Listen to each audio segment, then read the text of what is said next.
I saw my daughter-in-law throw a leather suitcase into the lake and speed off in her car. I ran over to the water's edge and heard a muffled sound coming from inside. "Please, please, don't let it be what I'm thinking," I whispered, my hands shaking over the wet zipper. I dragged the suitcase out, yanked the clasp open, and my heart stopped. What I saw inside made me tremble in a way I had never felt before in my 62 years of life. But let me explain how I got to that moment. How a quiet October afternoon turned into the most terrifying scene I have ever witnessed. It was exactly 5:15 in the afternoon. I know because I had just poured my tea and glanced at the kitchen clock, that old clock that belonged to my mother. I was standing on the porch of my home, the house where I raised Marcus, my only son. The house that now felt too big, too silent, too full of ghosts. Since I buried him 6 months ago, Lake Crestwood shimmered in front of me, still as a mirror. It was hot, the sticky, humid kind of heat that makes you sweat beneath your blouse even when you are standing still. Then I saw her. Serena's silver sedan appeared on the dirt road, kicking up a cloud of dust. My daughter-in-law, my son's widow, was driving like a mad woman. The engine roared unnaturally. Something was wrong, terribly wrong. I knew that road. Marcus and I used to walk it when he was a boy. Nobody drove like that unless they were running from something. She slammed on the brakes right by the lakeshore. The tires screeched and slid. The dust made me cough. I dropped my teacup. It shattered against the porch floor, but I didn't care. My eyes were fixed on her. Serena sprang out of the car like she'd been launched by a spring. She was wearing a gray dress, the one Marcus gave her for their anniversary. Her hair was messy, her face red. She looked like she'd been crying or screaming, or both. She opened the trunk so violently I thought she'd rip the door off, and then I saw it. The brown leather suitcase I had given her myself when she married my son. "So you can carry your dreams everywhere," I told her that day. How foolish I was. How naive. Serena pulled it from the trunk. It was heavy. I knew from the way her body strained, from the way her arms trembled. She looked around, nervous, scared, guilty. I will never forget that look. Then she walked toward the water's edge. Every step seemed to cost her, as if she were carrying the weight of the world, or something worse. "Serena!" I yelled from the porch, but she was too far away, or perhaps she didn't want to hear me. She swung the suitcase once, twice, and on the third movement, she hurled it into the lake. The sound of the impact sliced the air. Birds scattered and flew up. Water splashed, and she just stood there, watching the suitcase float for a moment before it slowly began to sink. Then she ran. She scrambled back to the car, as if the devil himself were chasing her. The engine revved, the tires squealed. She was gone. She vanished down the same road, leaving behind only dust and silence. I stood paralyzed. 10 seconds. 20. 30. My brain tried to process what I had just seen. Serena, the suitcase, the lake, the desperation in her movements. Something was terribly wrong. A chill shot down my back despite the heat. My legs began to move before my mind could stop them. I ran like I hadn't run in years. My knees protested, my chest burned, but I didn't stop. I ran down the porch steps, across the lawn, and onto the dirt road. My sandals kicked up dust. The lake was about 100 yards away, maybe less, maybe more. I don't know. I only know that every second felt like an eternity. When I reached the shore, I was breathless, my heart hammered against my ribs. The suitcase was still there, floating, sinking slowly. The leather was soaked, dark and heavy. I waded into the water without thinking. The lake was cold, much colder than I expected. It reached my knees, then my waist. The mud on the bottom sucked at my feet. I almost lost a sandal. I stretched out my arms, grabbed one of the straps of the suitcase, and pulled. It was unbelievably heavy, as if it carried rocks inside or something worse. I didn't want to think about what worse could be. I pulled harder. My arms shook and water splashed onto my face. Finally, the suitcase budged. I started dragging it toward the shore, and then I heard it. A faint, muffled sound coming from inside the case. My blood froze. No, it couldn't be. Please, God, don't let it be what I'm thinking, I whispered. I pulled faster, more desperately. I dragged the suitcase onto the wet sand of the shore and fell to my knees beside it. My hands searched for the zipper. It was stuck, wet, perhaps rusted. My fingers slipped. Come on, come on, come on, I repeated through gritted teeth. Tears began to blur my vision.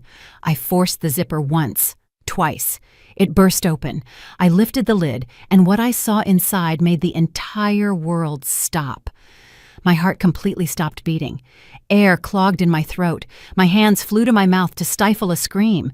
There, wrapped in a soaked blue blanket, was a baby. A newborn, so tiny, so fragile, so still. His lips were purple, his skin pale as wax, his eyes closed. He wasn't moving. Oh my God, no! My hands trembled so violently I could barely hold him. I lifted him from the suitcase with a delicacy I didn't know I still possessed. He was cold, so cold. He weighed less than a bag of flour. His little head fit in the palm of my hand. The umbilical cord was still attached, tied with a piece of string. String, not a medical clamp, common string. As if someone had done this at home, in secret, without any help. No, no, no, I whispered over and over. I put my ear to his chest. Silence. Nothing. I pressed my cheek against his nose, and then I felt it. A sigh so weak I thought I had imagined it. But it was there. He was barely breathing, but he was breathing. I stood up, holding the baby against my chest. My legs nearly buckled. I ran toward the house faster than I had ever run in my life. Water streamed from my clothes. My bare feet bled from the sharp stones on the path, but I felt no pain, only terror, only urgency, only the desperate need to save this tiny life shivering against me. I burst into the house screaming. I don't know what I was yelling. Maybe help, maybe God, maybe nothing coherent. I grabbed the kitchen phone with one hand while holding the baby with the other. I dialed 911.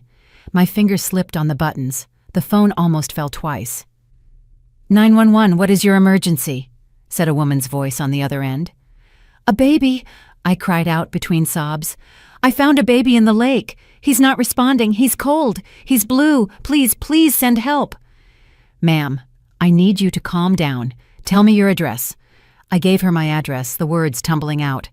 The operator asked me to place the baby on a flat surface. I swept the kitchen table clear with one frantic motion. Dishes, papers, everything fell to the floor. Nothing mattered. I placed the baby on the table. So small, so fragile, so still. Is he breathing? I asked the operator. My voice was a sharp, high shriek I didn't recognize. You tell me. Look at his chest. Is it moving? I leaned down. Barely. So barely. A movement so subtle I had to strain to see it. Yes, I think so. Very little. Good. Listen to me carefully. I'm going to guide you. I need you to get a clean towel and dry the baby very gently. Then wrap him up to warm him. The ambulance is on its way. I did as she said. I grabbed towels from the bathroom. I dried his little body with clumsy, desperate movements. Every second felt eternal. I wrapped the baby in clean towels. I picked him up again, cradled him against my chest. I started rocking him without realizing it, an ancient instinct I thought I'd forgotten. Hold on, I whispered to him. Hold on, please. They're coming. They're coming to help you. The minutes the ambulance took were the longest of my life. I sat on the kitchen floor with the baby against my chest. I sang. I don't know what I was singing. Maybe the same song I used to sing to Marcus when he was small. Maybe just nonsense sounds. I just needed him to know he wasn't alone, that someone was holding him, that someone wanted him alive. The sirens broke the silence. Red and white lights flashed through the windows. I ran to the door. 2 paramedics jumped out of the ambulance. An older man with a gray beard and a younger woman with dark hair pulled back in a ponytail. She took the baby from my arms with an efficiency that broke my heart. She checked him quickly, pulled out a stethoscope, and listened. Her face showed no emotion, but I saw her shoulders tense. Severe hypothermia, possible water aspiration. We need to move him now, she said to her partner. They placed him on a tiny stretcher, fitted him with an oxygen mask. Their hands worked fast, connecting wires, monitors, things I didn't understand. The man looked at me. "Are you coming with us?" It wasn't a question. I climbed into the ambulance. I sat on the small side seat, unable to stop looking at the baby, so tiny among all those machines. The ambulance started up, sirens wailing. The world blurred past the windows. "How did you find him?" the paramedic asked while still working. "In a suitcase, in the lake. I saw someone throw it in." She looked up, stared at me, then looked at her partner. I saw something in her eyes. Concern. Perhaps suspicion. Maybe pity. "Did you see who it was?" I opened my mouth, then closed it. Serena, my daughter-in-law, my son's widow, the woman who had cried at Marcus's funeral as if the world had ended. The same woman who had just tried to drown a baby. How could I say that? How could I believe it myself? "Yes," I finally said. "I saw who it was." We reached City General Hospital in less than 15 minutes. The emergency doors burst open. A dozen people dressed in white and green surrounded the stretcher. They yelled numbers, medical terms, orders. They rushed the baby through a set of double doors. I tried to follow them, but a nurse stopped me. "Ma'am, you need to stay here. The doctors are working. We need information." She led me to a waiting room. Cream walls, plastic chairs, the smell of disinfectant. I sat down, trembling from head to toe. I didn't know if it was from the cold of my wet clothes or from the shock. Probably both. The nurse sat down across from me. She was older than the paramedic, maybe my age. She had kind wrinkles around her eyes. Her badge read Rhonda Banks. "I'm going to need you to tell me everything that happened," she said softly. And I told her, every detail. From the moment I saw Serena's car until I opened the suitcase. Rhonda took notes on a tablet. She nodded. She didn't interrupt. When I finished, she sighed deeply. "The police will want to talk to you," she said. "This is attempted murder, maybe worse." Attempted murder. The words floated in the air like black birds. My daughter-in-law, my son's wife, a killer. I couldn't process it. I couldn't understand it. Rhonda put her hand over mine. "You did the right thing. You saved a life today." But it didn't feel that way.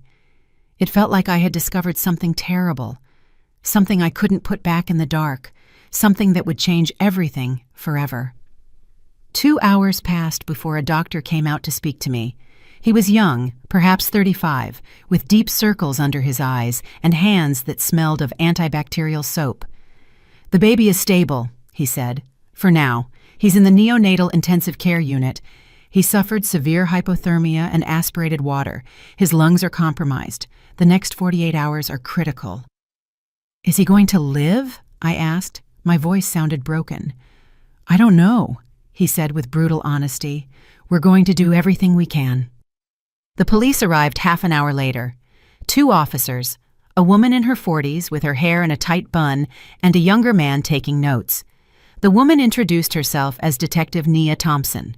She had dark eyes that seemed to see right through lies. They asked me the same questions over and over from different angles. I described the car, the exact time, Serena's movements, the suitcase, everything. Nia looked at me with an intensity that made me feel guilty, even though I hadn't done anything wrong. "And you are certain that was your daughter-in-law?" "Completely certain." "Why would she do something like that?" "I don't know." "Where is she now?" "I don't know." "When was the last time you spoke to her before today?" 3 weeks ago on the anniversary of my son's death.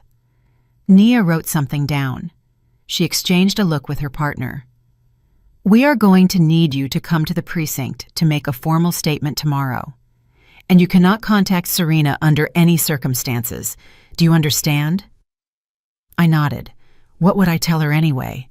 Why did you try to kill a baby? Why did you throw him in the lake like trash? Why? The officers left. Rhonda came back with a blanket and a hot cup of tea. "You should go home. Rest." Change your clothes. But I couldn't leave. I couldn't leave that baby alone in the hospital, that baby I had held against my chest, who had drawn his last hopeful breath in my arms. I stayed in the waiting room. Rhonda brought me dry clothes from the hospital supply, nurse's scrubs and an oversized t-shirt. I changed in the bathroom, looked at myself in the mirror. I looked like I had aged 10 years in one afternoon. I didn't sleep that night. I sat in that plastic chair, watching the clock. Every hour, I got up and asked about the baby. The nurses gave me the same answer: stable, critical, fighting. At 3 a.m, Pastor David Price appeared, the pastor from my church. Someone must have notified him. He sat next to me in silence. He didn't say anything for a long time. He was just there. Sometimes that is all you need, a presence, proof that you are not completely alone in hell. God puts trials in our path, he finally said. This doesn't feel like a trial, I replied. It feels like a curse. He nodded. He didn't try to convince me otherwise, and I appreciated that more than any sermon. As the sun began to rise, I knew that nothing would ever be the same. I had crossed a line. I had seen something I couldn't ignore, and whatever came next, I would have to face it. Because that baby, that tiny being fighting for every breath in the next room, had become my responsibility. I hadn't chosen him, but I couldn't abandon him either. Not after pulling him from the water, not after feeling his heart beat against mine. Dawn arrived without me noticing. Light streamed through the waiting room windows, painting everything pale orange. I had spent the entire night in that plastic chair. My back protested, my eyes burned, but I couldn't leave. Every time I closed my eyes, I saw the suitcase sinking. I saw that little body motionless. I saw the purple lips. Rhonda appeared at 7 a.m. with coffee and a sandwich wrapped in aluminum foil. "Do you need to eat something?" she said, putting it in my hands. I wasn't hungry, but I ate anyway because she stood there waiting. The coffee was too hot and burned my tongue. The sandwich tasted like cardboard, but I swallowed, I chewed. I pretended to be a normal person doing normal things on a normal morning. "The baby is still stable," Rhonda said, sitting next to me. "His body temperature is rising. His lungs are responding to treatment. That's a good sign. Can I see him?" She shook her head. "Not yet. Only immediate family, and we don't even know who his family is." Family. The word hit me like a stone. That baby had to have family. A mother, Serena, but she had tried to kill him. So who was the father? Where was he? Why had no one reported him missing? The questions piled up in my head with no answers. At 9 o'clock, Detective Thompson came back. This time she was alone. She sat down across from me with a folder in her hands. Her expression was hard, inquisitive. She looked at me as if I were the suspect. "Estelle," she said, opening the folder, "I need to ask you a few more questions. I've already told you everything I know." "I know, but some inconsistencies have arisen." Inconsistencies. The word floated between us like an accusation. I felt my stomach clench. What kind of inconsistencies? Nia took out a photograph and placed it on the small table between us. It was Serena's car, but it was in a parking lot, not by the lake. "This photo was taken by a supermarket security camera 20 miles from here yesterday at 5:20 in the afternoon." 5:20. 10 minutes after I saw her by the lake. "Impossible," I said. I looked at the photo closer. It was her car, license plate and all. But it couldn't be. There has to be a mistake. I saw her. She was there. I saw her throw the suitcase. "Are you completely sure it was Serena? How close were you?" I swallowed. 100 yards, maybe more. I saw her from the back most of the time. The gray dress, the dark hair, the silver car. I was sure. I said, but my voice sounded less convincing now. Nia leaned forward. "Estelle, I need you to be honest with me. What is your relationship with Serena? Do you get along? And do you blame her for your son's death?" And there was the real question, the one I had been waiting for since the police appeared. because we didn't get along. We never had. From the day Marcus introduced her to me, I knew something was wrong with her. She was too perfect, too calculating, too interested in the money Marcus earned as an engineer. We aren't close, I admitted. Blame her for your son's death? What? My voice came out too high, too defensive. It's a simple question. Do you blame Serena for Marcus's death? The accident. That's what everyone called it. Marcus was driving home after a dinner with Serena. The car skidded, crashed into a tree. Marcus died on impact. Serena walked away with minor scratches. It always seemed strange to me. It always seemed convenient. But I never had proof, just a shattered mother looking for someone to blame. I don't know what that has to do with the baby. It has everything to do with it, Nia said, closing the folder. Because we haven't been able to locate Serena. She's vanished. Her house is empty. Her phone is off. And you are the only person who claims to have seen her yesterday. Her words fell on me like ice water. She was accusing me, not directly, but the insinuation was clear as day. She thought I had made everything up, that I had found the baby some other way and was blaming Serena out of revenge. I didn't lie, I said through gritted teeth. I saw what I saw. Then we need to find Serena, and fast, because if she is that baby's mother, she is in serious danger. And if she isn't, then we have an even bigger mystery on our hands. Nia stood up, handed me a card with her number. If you remember anything else, any detail, call me. She left, leaving me with more questions than answers. I sat there with the card in my hand, wondering if I was losing my mind. I had seen Serena, I was sure. But now doubt seeped in like poison. What if I had been wrong? What if it had been someone else? What if my grief and my resentment had made me see what I wanted to see? Pastor David came back around noon. He was carrying a rosary. "Shall we pray?" he asked. I'm not very religious. I never was. But in that moment, I needed something bigger than myself, something to tell me I wasn't alone in this. I nodded. We prayed together quietly. The familiar words calmed me, even though I didn't understand how they worked. When we finished, I felt a little less broken. The police think I'm lying, I told him. The truth always comes to light, he replied, even if it takes time. But we didn't have time. That baby was fighting for his life, and somewhere Serena was hidden or escaping or planning her next move. At 3 p.m, a different doctor came to see me. It was a woman this time, older, with thick glasses and a serious expression. "We need your consent to run some tests on the baby," she said. "I'm not family." "We know, but you are the only responsible person at the moment. Social services is on the way, but in the meantime, we need to act. The baby needs blood work. We need to know if he has any medical conditions, if he was exposed to drugs, if he has injuries we haven't detected." I signed the papers. I didn't even read them completely. I just wanted them to do whatever was necessary to save him. 2 hours later, Aline Mitchell, the social worker, appeared. She was young, too young to have that job, I thought. Perhaps 25. Short hair, gray suit, a professional smile that didn't reach her eyes. "Mrs. Johnson," she said, sitting next to me, "I need to ask you some questions about your situation. I understand you found the baby." Again, the story, again the questions. But Aline was different. She didn't look at me with suspicion. She looked at me with pity, which was somehow worse. "Do you live alone?" she asked. "Yes." "Do you have a stable income?" "I have my late husband's pension and some savings." "Criminal record?" "No." "Mental health issues? Depression? Anxiety?" I hesitated. After Marcus died, I took antidepressants for 3 months. My doctor said it was normal, that grief sometimes needed chemical help. I stopped when I started feeling better. "I had depression after my son's death," I admitted, "but it passed." Aline wrote something down.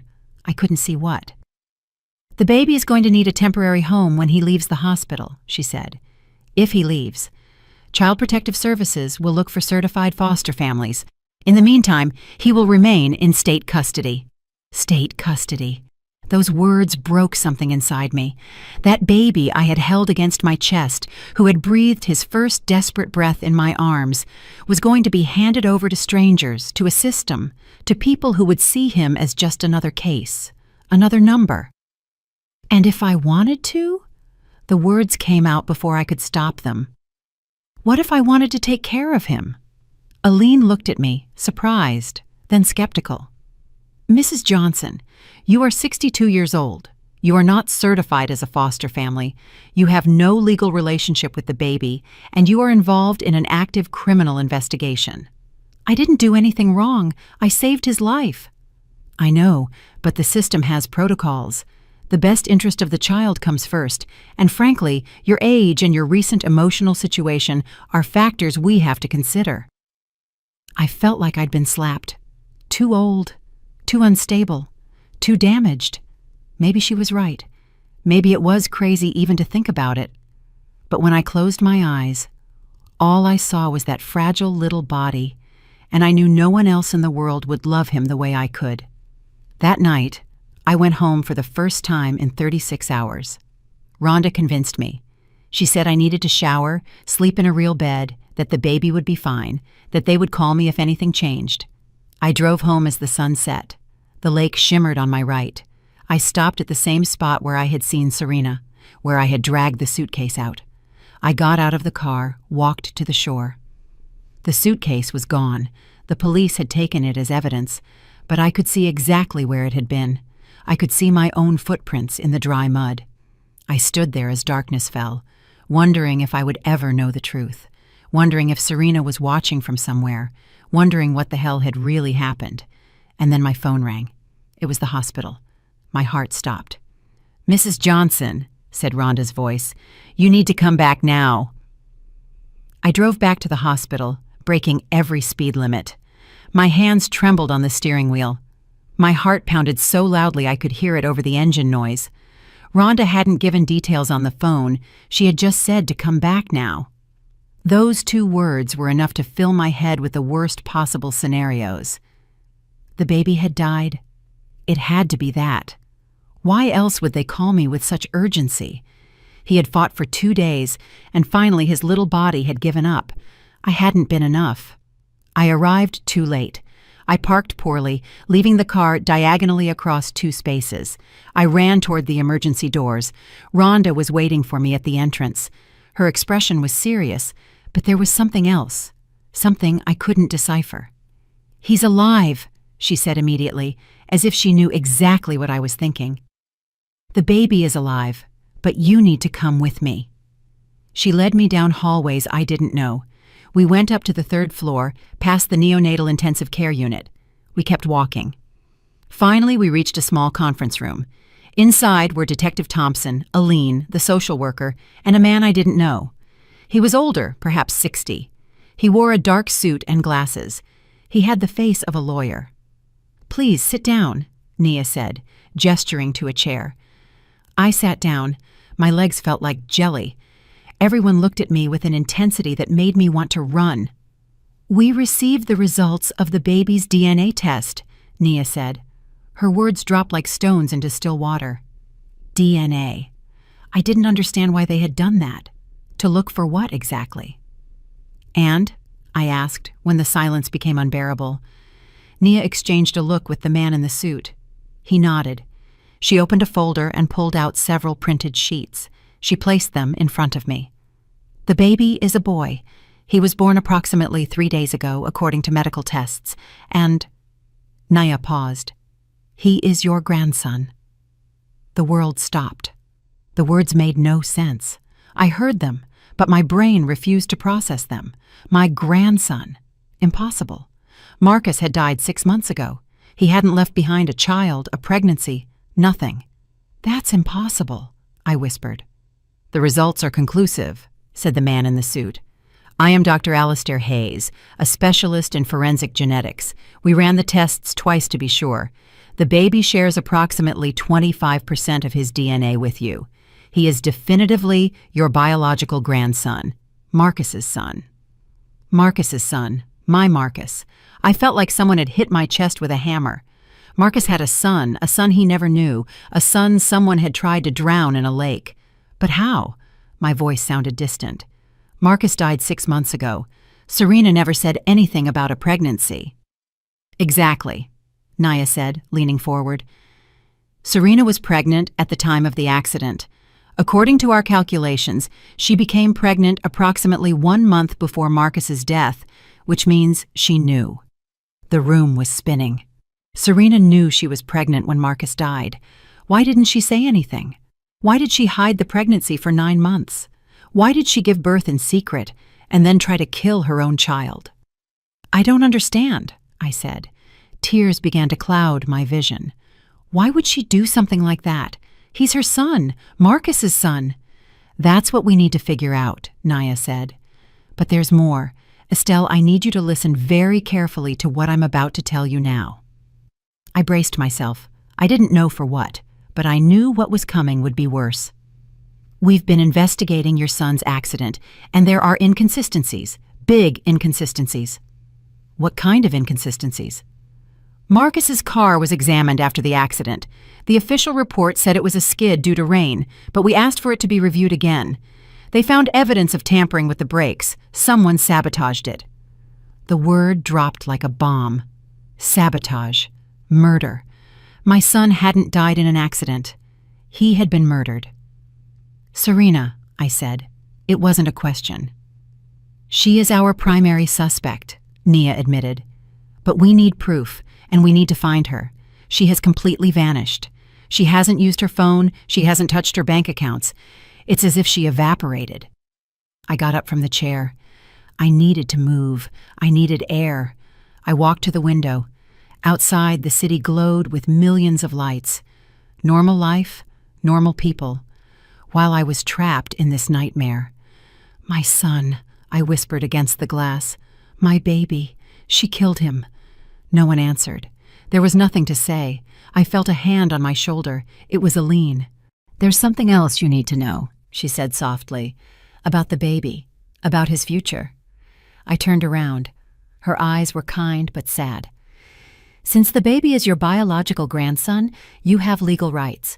You can apply for custody. But she raised a hand before I could speak.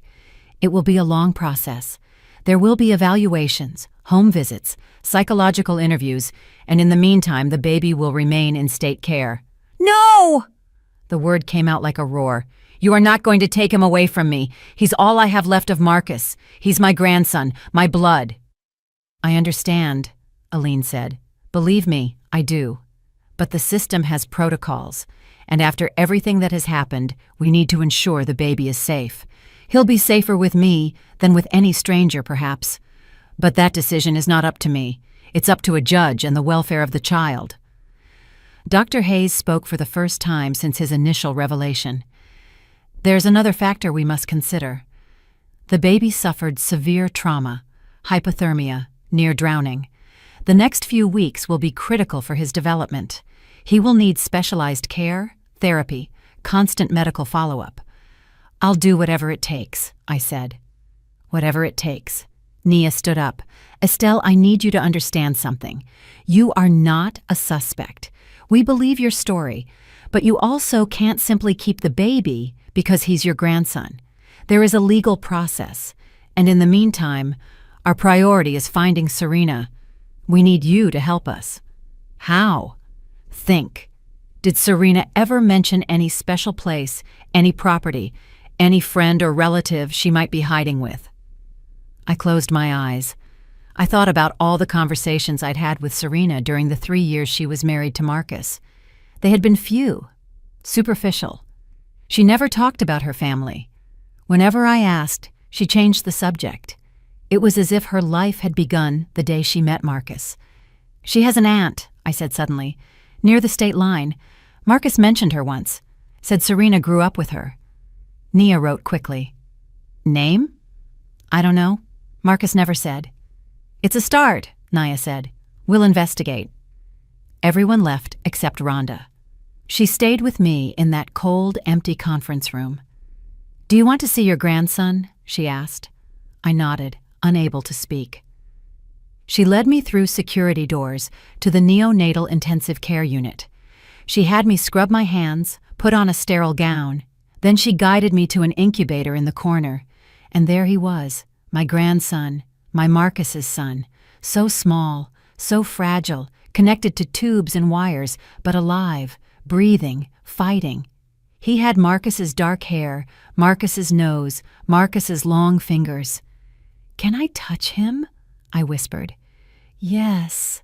Just be gentle." I put my hand through the opening of the incubator. I touched his little hand. It was so soft, so warm. His tiny fingers closed around my index finger. A reflex, but it felt like a promise. "Hello, little one," I whispered. "I'm your grandma, and I promise I'm going to protect you. No one is ever going to hurt you again. I swear it on your daddy's memory." Rhonda put her hand on my shoulder. "He needs a name," she said softly, "for the hospital records, until we find the mother or a judge decides." A name. Marcus had wanted to name his first son Elijah, a strong, powerful name. He had told me once during a Christmas dinner, "If I ever have a son, I'm going to name him Elijah." "Elijah," I said. "His name is Elijah."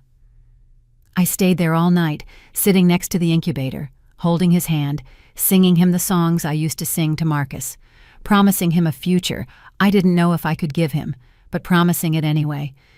Because now I knew the truth. This baby wasn't a stranger I had found by chance. He was my blood, my family, everything I had left of my murdered son, and I wasn't going to let anyone take him away. Not the system, not Serena, not anyone. The following days were a bureaucratic hell. I woke up every morning at 5. I showered, got dressed, and drove to the hospital. I spent the day next to Elijah's incubator, and in the evenings, the visits came. Lawyers, social workers, police, all with folders, all with questions, all deciding if I was good enough to raise my own grandson. Aline showed up on the third day with a list of requirements. She read it in a monotonous voice, as if reciting an appliance manual. "You will need a clean criminal background check, a complete psychological evaluation, a medical exam, income verification, personal references from at least 3 non-family members, and to complete a 40-hour childcare training course." 40 hours. As if I hadn't raised a son myself. As if I didn't know how to change a diaper or mix formula. But I didn't say anything. I just nodded and took the papers she handed me. "How long will all this take?" I asked. "If you're lucky, 6 weeks. If not, 3 months." 3 months. Elijah would be in temporary homes for 3 months while I jumped through bureaucratic hoops to prove I deserved to raise him. And what happens to him in the meantime? When he is discharged from the hospital, he will go to a certified temporary foster family. He will receive adequate care. You will be allowed to visit him twice a week under supervision. Twice a week under supervision. As if I were a threat. As if I hadn't been the one who saved him from drowning. That night, I called Pastor David. I needed references. I needed people to say I wasn't crazy, that I was capable, that I could do this. He came to my house the next day. He sat in my kitchen, drinking the same tea I used to make for Marcus when he was a boy. "Of course I'll help you," he said. "You're one of the strongest women I know. That child is lucky to have you." But I didn't feel strong. I felt old, tired, scared. I was 62. How was I going to chase a 2-year-old when I was 64? How was I going to help him with homework when I was 70? How was I going to be there for his high school graduation if I reached 80? "I'm too old for this," I said aloud for the first time. Pastor David looked at me over his cup. Sarah was 90 when she gave birth to Isaac. Age is just a number when there is love involved. I wanted to believe him. I really did. On the 4th day, Rhonda taught me how to care for Elijah, how to support his little head, how to change his tiny diapers, how to prepare the formula to the exact temperature. My hands trembled at first. I had forgotten how fragile newborns were, how dependent, how terrifyingly delicate. "You're doing great," Rhonda would say every time I panicked, but it didn't feel great. It felt like walking on thin ice. One false move, and everything would break. On the 5th day, Detective Thompson returned with news. "We found Serena's aunt," she said. "She lives in a small town about 95 miles from the state border. We went to interview her, and she hasn't seen Serena in 2 years. She says they fought, that Serena owed her $5,000. She never paid it back." Money. It always came back to money with Serena. Marcus earned a good salary as an engineer, $100,000 a year. He had savings, a life insurance policy worth $200,000. "Did she collect the insurance?" I asked. Nia nodded. 4 months ago, $200,000 deposited into her account. 2 weeks later, she transferred everything to an offshore account in the Cayman Islands. We are trying to track it, but it's complicated. $200,000, the value of my son's life, and she had hidden it in some tax haven while planning to kill his baby.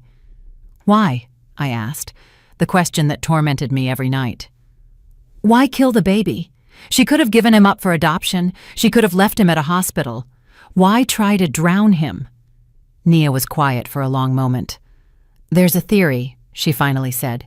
"We've been investigating Marcus's finances. We found something interesting. 2 weeks before he died, he changed his will. He left everything to his future children, not to Serena, to his children." The air left my lungs. Marcus knew. Somehow, he knew Serena was pregnant, and he changed his will to protect his child. "She killed him for money," I whispered. "We believe so. And then she found out the money would go to the baby if he was born alive, so she decided to eliminate him too." The pure malice of it left me speechless. She had killed my son, carried the pregnancy to term, given birth alone, and then tried to drown her own baby, all for money. "Do you have enough to arrest her?" "When we find her, yes, but she's still missing. She's smart. She knows we're looking for her." Days turned into weeks. Elijah grew stronger. The doctors removed the tubes one by one. He started breathing on his own, feeding on his own, crying with strong, healthy lungs. He was a medical miracle. According to the doctors, no baby who had gone through what he did should be doing so well. But I knew it was more than medicine. It was will. It was Marcus's spirit living in that little body, fighting, surviving, refusing to give up. I completed all the requirements. The background check came back clean. The medical exam showed I was healthy for my age. The psychological evaluation was harder. A young woman with glasses asked me questions for 3 hours. "How did you handle your son's death? How do you feel towards Serena? Are you trying to replace Marcus with this baby?" That last question made me angry. "I am not replacing anyone," I said. "I am saving my grandson. It's different." She wrote something down. I didn't know if it was good or bad. The inspection of my home was humiliating. 2 women checked every corner. They opened closets. They checked the refrigerator. They measured the windows to see if they were secure. They counted the smoke detectors. They asked about my emergency fire escape plan. "You'll need a certified crib, a changing table, safety rails on all stairs, cabinet locks, outlet covers." I spent $1,500 on baby gear. My pension barely covered my basic expenses. I had to use my savings, but I didn't care. Elijah was worth it. The childcare course was the worst. 15 young mothers and me. They all looked at me as if I were the confused grandmother who had wandered into the wrong class. The instructor was 25 years old. She explained things I already knew with insulting slowness. Babies need to eat every 3 hours. Babies cry when they are hungry or wet. Never shake a baby. I nodded and took notes, even though I wanted to scream that I had raised a son to adulthood, that I knew exactly what I was doing. But I needed that certificate, so I swallowed my pride and pretended to learn.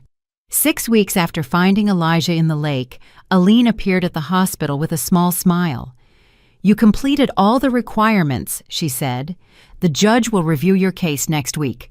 If all goes well, you could have temporary custody in 2 weeks." 2 weeks. After 42 days of bureaucratic hell, I could finally take my grandson home. But that same night, when everything seemed to be improving, my phone rang. It was Nia. Her voice sounded tense. "Estelle, I need you to come to the precinct. We found something. Something about Marcus you need to see." I arrived at the police precinct with my stomach tied in knots. Nia was waiting for me at the entrance. Her face was more serious than usual. She guided me through narrow hallways to an interrogation room. On the table was a cardboard box. Inside, I recognized Marcus's belongings: his wallet, his watch, his broken phone, the things they had returned to me after the accident. "What is this?" I asked. "We finally managed to unlock his phone," Nia said. "Our technician worked on it for weeks, and we found something." She pulled out a manila envelope, opened it, and spread several printed sheets on the table. They were screenshots of text messages between Marcus and Serena, dated 2 weeks before his death. I read the first one. From Marcus to Serena. "We need to talk. I saw the baby stuff." Serena's reply: "I don't know what you're talking about, Marcus." Marcus: "I found the pregnancy test in the bathroom again. Why didn't you tell me?" A 3-hour silence.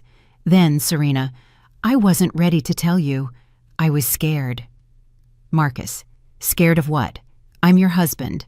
We're going to be parents. This is wonderful." Another silence. Then Serena: "I don't want to have it. I felt like someone had hit me." I kept reading. My hands trembled.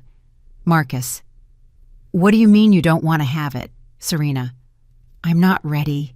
I don't want to be a mother. I want to travel, live, not be tied down by a baby." Marcus: "He's our son. It's not a mistake. Don't say that, please. We can make it work. I'll help you. My mom will help us." Serena: "I don't want help. I want my life back." The messages became more intense, Marcus pleading, Serena resisting, until I reached the final exchange, the day before the accident. Marcus: "I spoke with a lawyer. If you decide not to have the baby, I'm filing for divorce. And if you have him and don't want to raise him, I will fight for full custody. I'm not going to let you hurt my son." Serena: "You're going to regret this, Marcus." Marcus: "Is that a threat?" There was no reply. The next day, Marcus was dead. I dropped the papers. Tears ran down my cheeks, unchecked. "She killed him," I said. "She killed him because he was going to protect the baby." "We believe so," Nia said. "And there's more." We reviewed Serena's phone calls from that week. She made 3 calls to an independent mechanic, Darrell Williams. We brought him in for questioning. "And what did he say?" "Nothing at first. But when we showed him evidence of the bank transfers Serena made to him, $2,000 the day before the accident, he started talking. He admitted she paid him to sabotage Marcus's car brakes." I felt nauseous. I had to sit down. Serena had planned everything. She had hired someone to kill my son and made it look like an accident. Why did Darrell do something like that? Debt. He gambled. He owed $10,000 to dangerous people. Serena offered him $2,000 immediately and $3,000 more later. He accepted. He is now arrested as an accessory to murder. And Serena? We have an arrest warrant for first-degree murder and attempted murder, but we still haven't found her. She's like a ghost. I sat in that cold room, processing everything. My son had died trying to protect his baby, and that baby was now in the hospital fighting for his life because his own mother had tried to kill him too. The cruelty of it all was unbearable. "What happens now?" I asked. "We keep looking. We have her photo in every airport, at every border crossing. Alerts at hospitals in case she tries to change her appearance. Someone is going to recognize her eventually. No one disappears forever." But I wasn't so sure. Serena had proven to be smarter and colder than I ever imagined. If she had planned Marcus's murder with so much detail, she probably had an equally elaborate escape plan. I returned to the hospital that night. I sat next to Elijah's incubator. I watched him sleep, so innocent, so oblivious to all the horror surrounding him. He had cost his father his life simply by existing. His mother had tried to kill him, and I was all he had between him and a system that would see him as just another file. "Your daddy loved you," I whispered to him. "He died protecting you, and I'm going to finish what he started. I promise you." Rhonda appeared with coffee. She sat next to me in silence for a while. "I heard about the messages," she finally said. "I'm so sorry." "I didn't know Marcus could be so strong," I said. "He was always gentle, kind, but in those messages, he was a warrior, willing to fight for his son." "Love does that," Rhonda said. "It turns you into someone stronger than you thought possible." She was right. I was feeling it myself. I had never considered myself particularly strong, but now I was fighting the system, fighting time, fighting a fugitive killer, all for this baby. The next few days were all about preparation.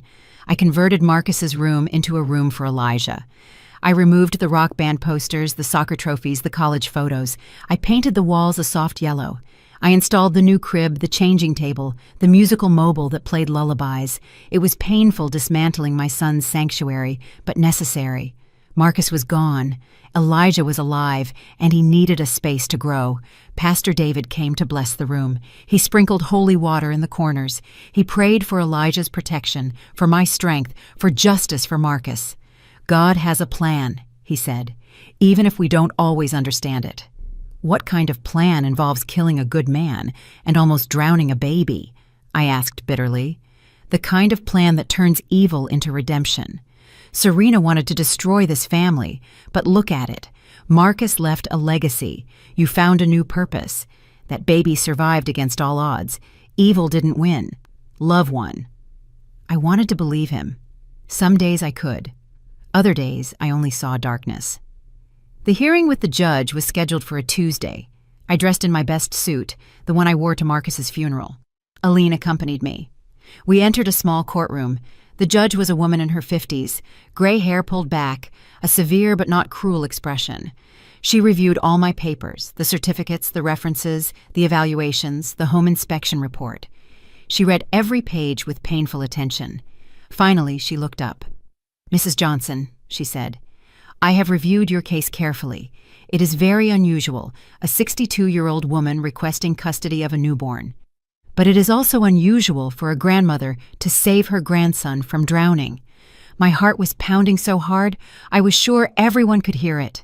I have spoken with the hospital, with the social workers, with your references, and they all say the same thing, that you are dedicated, loving, capable, that baby was lucky you were there that day." I felt tears forming, but I held them back. "I have also read about the criminal case, the suspicion that the baby's mother murdered his father and then tried to kill the baby. It is horrific, unthinkable. That child needs stability. He needs love. He needs someone to protect him." A long, endless pause. "Therefore, I grant temporary custody to Estelle Johnson for a period of 6 months. During that time, there will be monthly visits from social services, progress evaluations, and at the end of the 6 months, we will review whether custody becomes permanent. Congratulations, Grandma." The gavel struck, and suddenly I could breathe again. I cried right there in the courtroom. I cried from relief, from gratitude, from fear, from everything. Aline hugged me. "You did it," she whispered. "You get to take him home." 3 days later, 6 weeks after pulling him from the lake, I took Elijah home. Rhonda helped me install him in the car seat. She explained everything again: how to hold him, how to feed him, how to spot signs of trouble. "He's going to be fine," she said, "and I'm just a call away if you need me." I drove home at 20 miles per hour. Every bump terrified me. Every approaching car seemed like a threat, but we arrived safe and sound. I walked into the house with Elijah in my arms. I carried him to his room. I laid him in his crib. He looked so small in that space, so vulnerable. But he was breathing. He was alive. He was safe. For now. The first few weeks with Elijah at home were the hardest of my life. I had forgotten how exhausting it is to care for a newborn. The sleepless nights, the inexplicable cries, the constant panic of doing something wrong. At 30, I had raised Marcus with youthful energy. At 62, every sleepless night left me shattered. But there were also moments of pure magic. When Elijah grabbed my finger with his little hand, when he stopped crying upon hearing my voice, when he opened those dark eyes that were identical to Marcus's and looked at me as if I were his whole world. In those moments, I knew every second of exhaustion was worth it. Rhonda came 3 times a week. She taught me tricks I had forgotten, how to get him to burp easier, how to swaddle him tightly so he would sleep better, how to read his different cries. She became more than a nurse. She became a friend, a lifeline. "You're doing an amazing job," she would tell me every time. But I didn't feel amazing. I felt terrified. Every strange noise at night made me jump. Every car that passed slowly in front of my house made me nervous. Serena was still free somewhere, and although the police said she had probably fled the country, I couldn't shake the feeling that she was close, watching, waiting. I installed new locks on all the doors, security cameras on the porch, an alarm connected directly to the police. I spent another $800 I didn't have, but Elijah's safety was priceless. One night, 3 weeks after bringing him home, I found something. I was organizing Marcus's belongings that I had stored in boxes, his clothes, his books, his papers. At the bottom of a box, I found a worn brown leather journal. I didn't know Marcus kept a diary. I opened it with trembling hands. The first pages were from years ago, thoughts about his job, his friends, nothing important. But then I reached the entries from the last year, the year he met Serena. I met someone today, read an entry from 4 years ago. Her name is Serena. She's beautiful, smart, mysterious. There's something about her I can't quite figure out. She intrigues me. I kept reading. The entries about Serena became more frequent. Marcus was in love, completely captivated, but there were also doubts. Sometimes I feel like I don't really know her. She never talks about her family. When I ask, she changes the subject. It's as if her life began the day we met. Another entry. I found Serena looking through my bank statements. She said she was just curious, but something felt wrong. Why would she check that without asking first? And then the one that chilled me to the bone. Dated 1 month before his death. Serena is pregnant. I found the test, but when I confronted her, she was furious. She said she doesn't want to have it, that it will ruin her life. How can she say that? It's our son. I changed my will today. Everything will go to the baby. I don't trust Serena with money, not after seeing how she spends $400 on shoes, $1,000 on bags. She always wants more. But a baby is not an accessory. It's a life, and I'm going to protect it, no matter what. The last entry was from the day of his death. Serena threatened me today. She said I would regret pressuring her about the baby. I don't know what she means, but it scares me. I'm going to talk to Mom tomorrow, tell her everything. Maybe she can help me figure out what to do. I just know I can't let Serena hurt our son. I will always protect him. He never got the chance to talk to me. He died that night, and I never knew he needed help, that he was scared, that he had seen the danger coming, but not fast enough. "I'm sorry," I whispered to the journal. "I am so sorry, my love. I should have noticed. I should have seen that something was wrong. But I couldn't change the past. I could only protect the future." I took the journal to Nia the next day. She read the whole thing. Her jaw tightened with every page. "This is crucial evidence," she said. "It proves premeditation. It proves motive. When we find Serena, this will sink her." "When will you find her?" I asked. "It's been almost 2 months," Nia sighed. "We're doing everything we can, but she's smart. She probably used fake documents to leave the country. She could be anywhere." But 3 days later, everything changed. I was feeding Elijah when my phone rang. It was an unknown number. Normally I wouldn't answer, but something made me pick up. "Hello?" I said. Silence. Breathing. Then a voice I recognized immediately. "Estelle?" "Serena." My blood ran cold. I almost dropped Elijah. I looked around the room as if she might be hiding in the shadows. "Where are you?" I managed to say. "It doesn't matter where I am.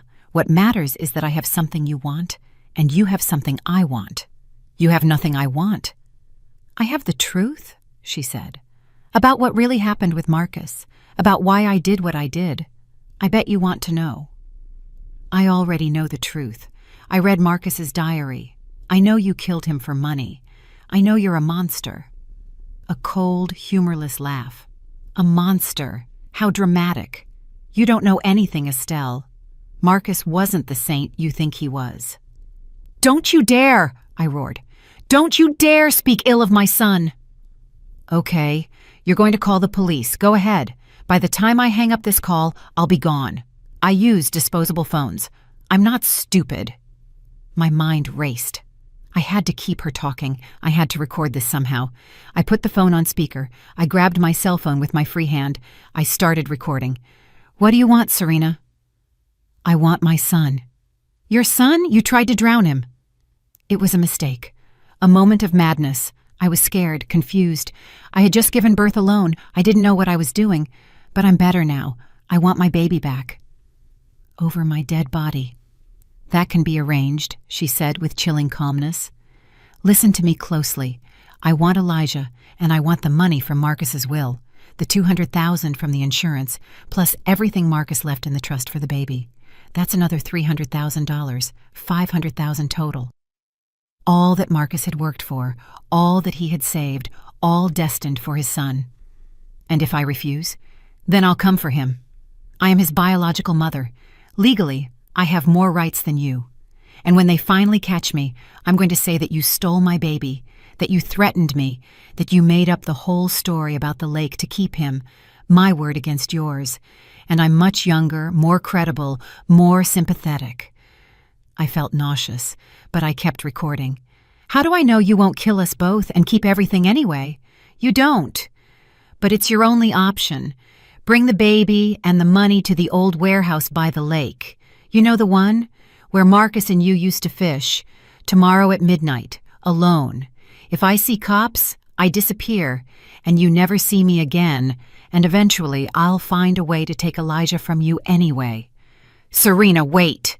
But the line was dead. I stood there trembling, with Elijah in one arm and the phone in the other. I had the recording. I had evidence that Serena was alive, that she had threatened me. I called Nia immediately. I sent her the audio. Perfect, she said. This is exactly what we needed. Now, we're going to set a trap. You're going to that meeting, but we'll be there, hidden, waiting. And when she shows up, we'll nab her. What if something goes wrong? What if she sees police and runs again? She won't see us, I promise. I'll have snipers in position, teams in the shadows. She's not getting away this time. And Elijah? Elijah stays with Rhonda in a secure location. You won't take him. You'll just pretend to bring him. I nodded, even though she couldn't see me. One more day. I just had to survive one more day, and then Serena would finally face justice.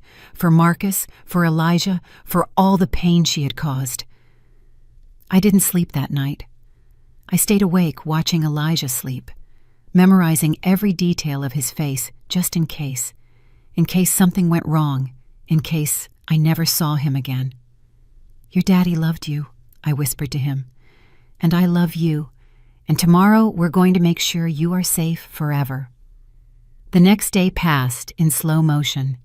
Every minute felt like an hour, every hour like an eternity. At 9 in the morning, Rhonda came for Elijah. I packed him up as if he were going to be gone for a week, even though I hoped to have him back in hours. Diapers, formula, extra clothes, his favorite blanket. My hands shook as I put everything in the bag. He's going to be perfectly fine with me, Rhonda said, taking Elijah in her arms. I have your number. The police have my address. No one is going to touch him, I promise. I kissed her on the forehead. Then I kissed Elijah. His soft skin smelled like baby powder and hope. I love you, little one, I whispered. Grandma will be back soon. I watched Rhonda's car disappear down the street, and it felt like a part of my soul was being torn away, but it was necessary. Elijah had to be far away, safe, just in case things went wrong. Nia arrived at 2 in the afternoon with 3 other officers, 2 men and a woman, all in civilian clothes, all armed. They turned my living room into an operations center. Laptops, radios, maps of the area around the warehouse. "Let's review the plan again," Nia said, unfolding a map on my dining room table.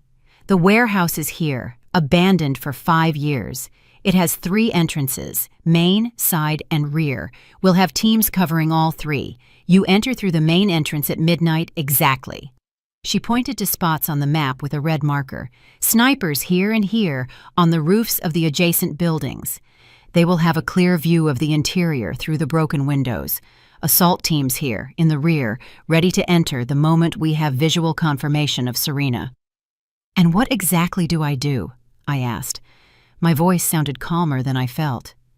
"You go in, you talk to her, you keep her talking. We need her to confess, to admit that she killed Marcus, that she tried to kill Elijah.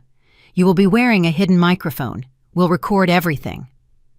One of the officers, a tall man in his 30s, pulled out a small, button-sized device. "This goes taped to your clothes right here." He pointed just below my neck. "It transmits everything in real time. It also has a panic button. If you press this 3 times quickly, we go in immediately, no matter what." He showed me how it worked.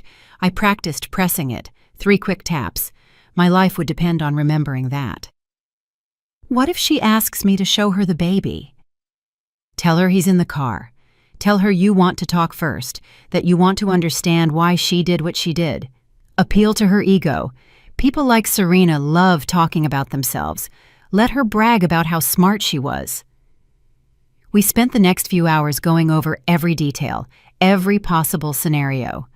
What to do if Serena was armed? What to do if she wasn't alone? What to do if something went wrong? My head was spinning with information. At 8 in the evening, they made me eat a ham sandwich that tasted like cardboard, but I swallowed every bite. I needed energy. I needed to be alert.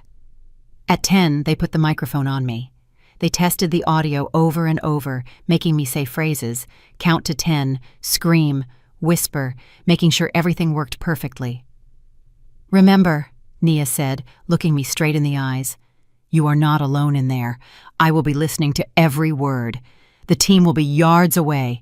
At the slightest sign of real danger, we go in. I won't let anything happen to you." I nodded. I wanted to believe her, but fear was a cold snake coiled in my stomach. At 11:15, we moved. I drove my own car. Nia was in the passenger seat, crouched down so she couldn't be seen from outside. The other teams were already in position, as she informed me over the radio. "Snipers in position, rear team ready, perimeter secured." We reached the warehouse at 11:40. It was exactly as I remembered it. Old, dilapidated, broken windows, graffiti-covered walls. Marcus and I used to come here when he was a boy. We used to fish off the pier behind it. Simpler times, happier times. Nia got out of the car in a blind spot from Serena's imaginary cameras. She disappeared into the shadows. I was alone. I looked at the clock. 11:55. 5 minutes. I closed my eyes. I thought of Marcus, his smile, the way he called me Mom in that loving tone, what it would have been like to see him as a father. I thought of Elijah, his future, all the things he deserved to have, a life without fear, without threats, without shadows. Midnight. My phone vibrated, a text message from an unknown number. "Come in, alone, now." I got out of the car. The night air was cold. I could see my breath. I walked toward the warehouse's main door. Every step sounded too loud in the silence. The door was ajar. I pushed it. It squeaked. The sound echoed off the empty walls. Inside was dark, almost completely black. Only a little moonlight entered through the broken windows, creating strange shadows. "Serena!" I called out. My voice sounded small, scared. "Close the door," a voice said from the shadows. Serena's voice.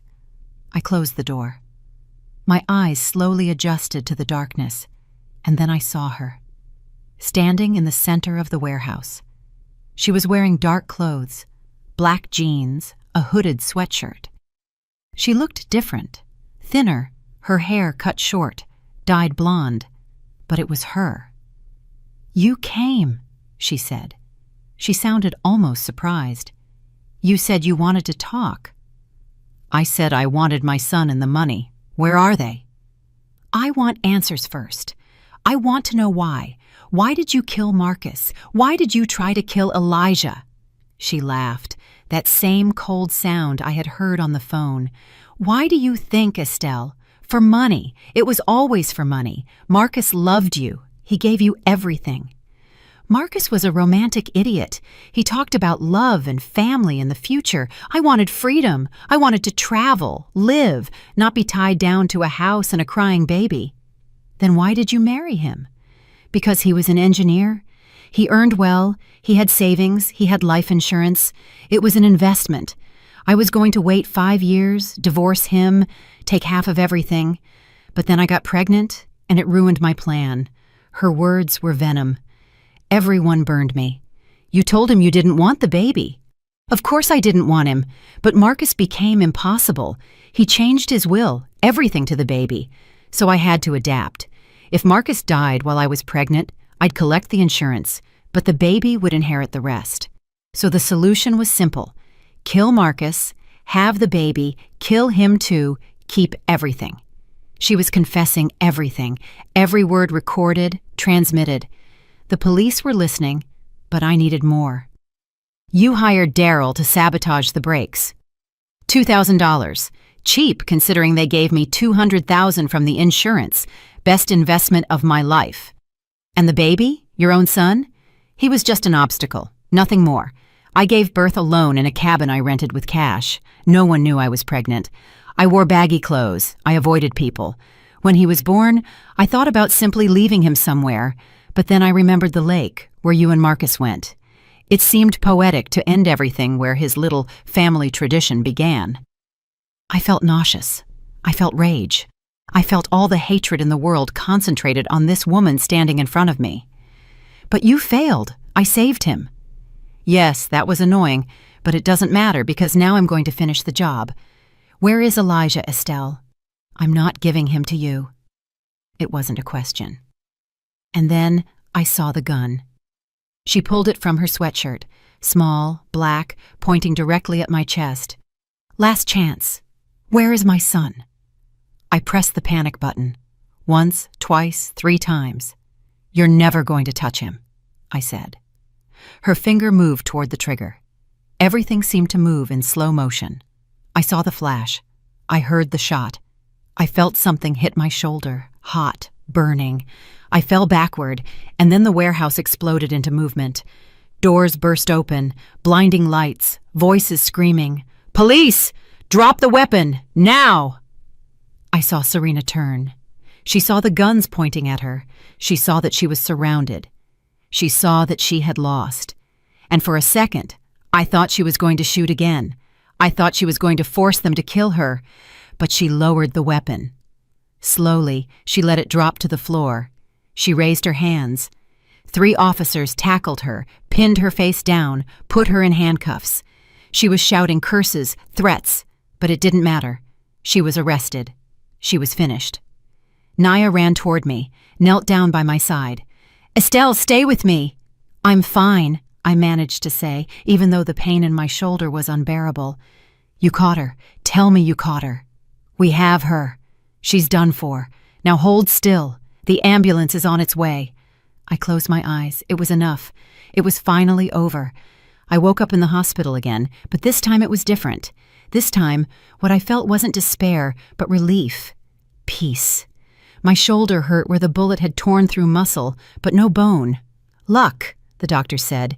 2 inches to the left, and it would have been your heart. Rhonda was sitting next to my bed, holding Elijah. When I opened my eyes, she smiled. "Look who woke up," she said, coming closer. "Someone missed you a lot." I took Elijah with my good arm. I cradled him against my chest. He smelled like baby powder and innocence. He started making little noises, those small sounds babies make when they are content. "Hello, my love," I whispered. "Grandma is fine. Everything is fine now." Nia appeared an hour later. She carried flowers and a tired smile. "How are you feeling?" "Like I've been shot," I said. "But alive. What happened to Serena?" "Arrested. Charges of first-degree murder for Marcus, attempted murder for Elijah, attempted murder against you, plus a list of other crimes, conspiracy, fraud, obstruction of justice. She's going to spend the rest of her life in prison, without the possibility of parole." The words were sweet as honey. Justice. The recording worked perfectly. She confessed everything. Her lawyer tried to argue she was coerced, that you forced her to say those things, but the jury saw the complete video. They saw her pull the gun, shoot you. They had no mercy. 30 minutes of deliberation, guilty on all counts. "When was the trial?" I looked out the window, confused. "How long was I out?" 3 days. The bullet did more damage than they initially thought. They had to operate on you twice, but you'll recover completely, according to the doctors. 3 days. I had missed 3 days. I looked at Elijah, alarmed. "Rhonda took care of him," Nia said quickly, "and Pastor David helped her. That baby was spoiled by half the city while you rested." Over the next few weeks, I recovered slowly. The physical therapy for my shoulder was painful but necessary. Rhonda kept coming to help with Elijah when I couldn't lift him with my injured arm. Pastor David brought food. Neighbors I barely knew showed up with casseroles and kind words. "You're a hero," the lady from the end of the street said. "What you did for that baby, risking your life like that." But I didn't feel like a hero. I just felt like a grandmother, doing what any grandmother would do, protecting her own. 2 months after Serena's capture, I had another hearing with the judge. This time was different. This time the judge was smiling as she reviewed the documents. "Mrs. Johnson," she said, "I have reviewed all the reports from the last 6 months, the social services visits, Elijah's medical evaluations, the progress reports, and I must say, I am impressed." My heart pounded fast. "Elijah is thriving under your care. He is meeting all his developmental milestones. He is healthy, happy, loved, and you have proven to be more than capable despite the challenges." "Thank you, Your Honor. Therefore, I grant permanent and full custody of Elijah Johnson, effective immediately. Furthermore, given that the biological mother is incarcerated for life and has lost all parental rights, I authorize adoption proceedings if you wish to proceed." Adoption. Making him legally mine, not just his custodial grandmother, but his legal mother. "Yes," I said without hesitation. "Yes, I want to adopt him." "Then so be it. Congratulations officially." The gavel fell, and suddenly all the weight I had carried for months lifted. It was official. Elijah was mine. No one could ever take him away. I walked out of the courthouse with Elijah in my arms. He was now 8 months old, plump and happy. He smiled, showing 2 little teeth. He laughed when I bounced him. He pulled my hair with his chubby little hands. Rhonda was waiting outside with Pastor David. They hugged me. The 3 of us cried with happiness right there on the courthouse steps. "You did it," Rhonda said. "Against all odds, you did it." That night, I made a special dinner. Well, as special as it could be with a baby who needed constant attention. I invited Rhonda and Pastor David. We ate roasted chicken and rice. We toasted with apple juice because none of us drank alcohol. "To Elijah," Pastor David said, raising his glass. "To his bright future." "To Marcus," I said, "who is watching us from somewhere, proud of his son." "To love," Rhonda added, "which always triumphs over evil." We drank, we ate, we laughed. Elijah banged on his high chair and shouted with joy, not understanding, but sensing the happiness around him. Months turned into years. Elijah grew. He started walking at 11 months. His first word was Amma, short for Grandma. I cried when he said it. At 2 years old, he was running all over the house. At 3, he started preschool. Every milestone was a miracle, every day a gift. I talked to him about Marcus constantly. I showed him photos. I told him stories. Your daddy was good, I would tell him. Brave. He loved you even before he met you. He gave his life protecting you. Daddy hero, Elijah would say in his little voice. Yes, my love, Daddy was a hero, and you are going to grow up to be just as good, just as brave, just as loving. I never told him about Serena. That would come later when he was older, when he could understand. For now, he just needed to know he was loved, that he was wanted, that there were people who had fought for him. On Elijah's 5th birthday, we held a party in the yard. We invited all the neighborhood kids. There were balloons, cake, presents. Elijah ran among his friends laughing, so full of life, so different from the blue, still baby I had pulled from the lake 5 years ago. Rhonda sat next to me on the porch, watching the celebration. "What are you thinking about?" she asked. "About that day," I admitted. "About how I could have been 5 minutes late, how I might not have looked out the window at the exact moment, how everything could have been different. But it wasn't. You found him. You saved him. It was your destiny." "Or Marcus's," I said. "Sometimes I think he guided my eyes to the lake that day, that somehow he knew I would be there, that he could trust me to protect his son." "Maybe," Rhonda said. "Or maybe you're just an incredibly brave woman who refused to give up." That night, after everyone left, after Elijah fell asleep, exhausted from so much excitement, I sat alone in the living room. I looked at the photos on the wall, Marcus as a baby, Marcus graduating, Marcus on his wedding day, and next to them, new photos. Newborn Elijah in the hospital, Elijah taking his first steps, Elijah on his first day of school. 2 generations connected by love, separated by tragedy, united by survival. "We did it, Marcus," I whispered to his photo. "Your son is safe. He is happy. He is growing up strong and good, just as you wanted." And although I knew he couldn't answer me, I felt something, a warmth, a peace, as if he were there, proud, grateful, at rest. Maybe you would have given up if you had been in my place. Maybe you would have thought you were too old, too tired, too broken, or maybe you would have done exactly the same thing. Because that's what love does. It makes you stronger than you thought possible. It makes you fight when all seems lost. It makes you find hope in the deepest darkness. I don't know what the future holds. I know there will be challenges. I know there will be hard days. I know raising a child at my age won't be easy. But I also know that every day with Elijah is a gift. Every smile, every hug, every "I love you, Grandma." If this story touched your heart, if it made you feel something, leave a comment, like subscribe. It means the world to us. Because these stories are about real people facing impossible situations, and they deserve to be heard. They deserve to be remembered. They deserve to matter.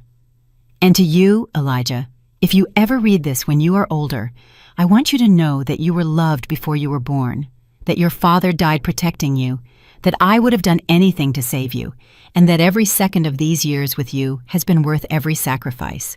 You are my reason, my purpose, my second chance at being a mother, and I wouldn't change a thing.